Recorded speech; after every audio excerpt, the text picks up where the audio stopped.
Hello everyone, welcome back to our YouTube channel.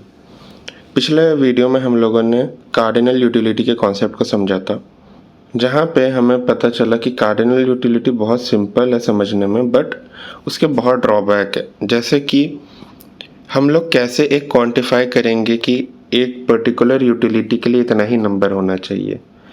एक Apple खा के किसी को अगर जितना सेटिस्फेक्शन मिलता है, दूसरे को ज़्यादा मिल सकता है।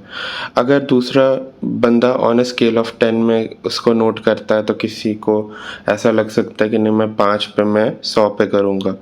किसी को कम या ज़्यादा लग सकता है नंबर के टर्म्स में। तो इसको एनालाइज करना तो बहुत मुश्किल है, या आप कह सकते हो क्वांटिफाई करना बहुत मुश्किल है।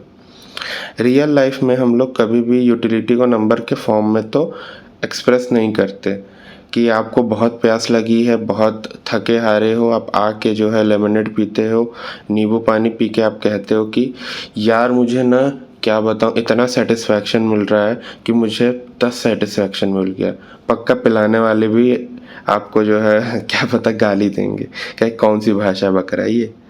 तो ये जो चीज़ें हैं ये बहुत टफ होती हैं, बहुत आप कह सकते हो सब्जेक्टिव होती हैं, सबके लिए अलग होती हैं। तो कोई एक ऐसा मेथड चाहिए था जिसमें हम लोग ईजिली इसको एनालिसिस कर सके, या एक मतलब आप कह सकते हो क्लोज टू रियल टर्म्स में इसको डिनोट कर सके। तो उसके लिए ऑर्डिनल यूटिलिटी कॉन्सेप्ट होता है। ऑर्डिनल यूटिलिटी कॉन्सेप्ट में हम लोग ये कहते हैं कि हम लोग रैंक कर सकते हैं वेरियस प्रोडक्ट्स के सेटिस्फैक्शन लेवल पे और उनके कॉम्बिनेशन को। तो फिर हम लोग ये कह सकते हैं कि अच्छा, इस कॉम्बिनेशन में ज़्यादा यूटिलिटी है, इस कॉम्बिनेशन में कम यूटिलिटी है। फिर अगर इसको लेमैन टर्म में समझें तो लेमैन टर्म में ही वैसे समझा रहे थे, बट फिर भी इसमें लिखा ये है कि consumer does not measure utility number दो she often ranks various consumption bundles. This form the starting point of the topic ordinal utility analysis. So वही बात है कि आप जो है एक कंज्यूमर के पॉइंट ऑफ व्यू से देखो तो आप कभी एक निरमा का साबुन लेके आओ और एक नया ब्रांड का साबुन लेके आओ, तो नए ब्रांड के साबुन से अगर आप बर्तन या कपड़े धो, जो भी धोते हो आप, और अच्छे साफ़ होते हैं, तो आप ये नहीं कहोगे कि यार देखो मेरे को 5 नंबर ऑफ यूटिलिटी ज़्यादा सेटिस्फाई हुई है या गेन हुई है। तो वो चीज़ हम लोग नहीं करते हैं। तो उस चीज़ को समझने के लिए हमें मार्जिनल रेट ऑफ सब्स्टिट्यूशन समझना पड़ेगा। मार्जिनल रेट ऑफ सब्स्टिट्यूशन क्या है, जैसे नाम से समझ में आता है मार्जिनल। मार्जिनल मतलब हर एक यूनिट के इंक्रीमेंट पे क्या होगा।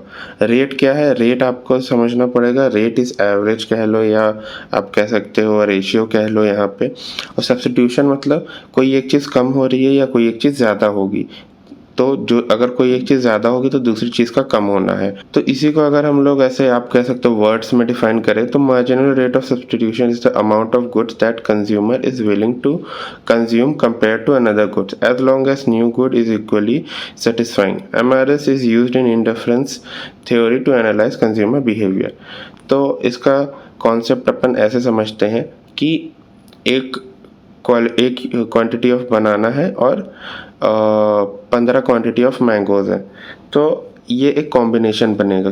कोई या तो एक क्वांटिटी ऑफ बनाना लेगा और उसके साथ 15 क्वांटिटी ऑफ मैंगोज़ ले सकता है। बट आपको ये चीज़ ध्यान देनी होगी कि इसका एक्सट्रीम और इसका एक्सट्रीम, ये दोनों जो एक्सट्रीम्स होंगे वो मैक्सिमम क्वांटिटी होंगे किसी भी एक प्रोडक्ट को कंज्यूम करने के। या तो वो 4 बनाना एट मैक्स कंज्यूम कर सकता है 9 मैंगोज़ के साथ, या तो वो 15 मैंगोज़ कंज्यूम कर सकता है एक बनाना के साथ। अब ठीक है, उस पर्सन को बनाना भी खाना, मैंगो भी खाना, वो किसी एक चीज़ को आप कह सकते हो छोड़ेगा नहीं। फिर जब वो छोड़ना नहीं चाहता तो हम लोग उसको क्या करेंगे, रेशियो में डिफाइन करेंगे कि एक क्वांटिटी ऑफ बनाना बढ़ाने पे वो कितने मैंगोज़ छोड़ेगा, या कितने मैंगोज़ छोड़ने पे वो कितना क्वांटिटी ऑफ बनाना बढ़ाएगा। तो यहाँ पे हम लोग देख रहे हैं एक बनाना बढ़ाने के लिए वो जो है 3 मैंगोज़ छोड़ दे रहा है। ठीक है, तो 3 मैंगोज़ छोड़ दे रहा है, तो आप बोलोगे यार 3 मैंगोज़ छोड़ रहा है तो 1:3 होना चाहिए। 1:3 इसमें इसलिए नहीं होगा क्योंकि ये जो 3 यूनिट छोड़ रहा है वो किसका सब्स्टिट्यूशन है, बनाना का। तो उसको अपन पहले रखेंगे, और जो आपका मैंगो है क्योंकि वो सब्सटीट्यूट किया जा रहा है इधर, और ये चीज़ फिर इधर बढ़ेगी क्योंकि इसको सब्सटीट्यूट करने पे कितना बढ़ा रहे हो आप, 1 बढ़ा रहे हो, तो 3:1 हो गया। आप इसको 1:3 भी लिखोगे तो भी चलेगा, 3:1 लिखोगे तो भी चलेगा। 3:1 आप कह सकते हो कि जो है समझने में ईजी होगा।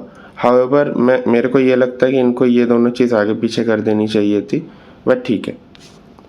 फिर आप इसको देखोगे सी में फिर आप ये देखते हो कि हाँ, एक सी वाला जो कॉम्बिनेशन है उसमें 3 बनाना खा रहा है इंसान और 10 मैंगो खा रहा है, तो यानी फिर क्या समझ में आया, 2 मैंगो वो जो है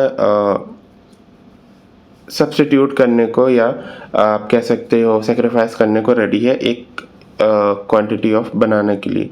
बट डी में जब वो आता है ना, तो वो एक क्वांटिटी बनाने के लिए सिर्फ एक ही मैंगो सेक्रीफाइस करने को रेडी है। तो इसका मतलब क्या हुआ, अब बनाना उतना ज़्यादा इसको यूटिलिटी नहीं दे रही है कि वो मैंगो को सेक्रीफाइस करे। हो सकता है कि अगर इसके बाद कॉम्बिनेशन हम लोग बनाते तो वो एक एक्स्ट्रा क्वांटिटी ऑफ बनाना के लिए क्या पता मैंगो सेक्रीफाइस ना ही करे। तो जो ये मिनिमम टर्म होगा वो होगा कि इस पर्सन को ये पर्टिकुलर चीज़ इतने अमाउंट की चाहिए ही चाहिए इस कॉम्बिनेशन में, यानी जो मिनिमस होगा वो हो गया 9 मैंगोज। सो ये पर्सन 9 मैंगो कंज्यूम करेगा ही करेगा, और ये पर्सन एक बनाना कंज्यूम करेगा ही करेगा। और ये जो जितने भी हम लोगों ने कॉम्बिनेशन देखे, अगर इसको रेशियो में डाल देते हैं तो उसको बोलते हैं मार्जिनल रेट ऑफ सब्स्टिट्यूशन। तो ये था आज का वीडियो। ये बहुत कह सकते हैं हम लोगों ने छोटी चीज़ कवर की, छोटी चीज़ इन द सेंस कम अमाउंट ऑफ, आप कह सकते हो टॉपिक हमने कवर किया, बट क्योंकि ये थोड़ा सा कॉम्प्लेक्स था तो इसको और आगे बेहतर से सीखेंगे, आगे की चीज़ें सीखेंगे अगली वीडियो में।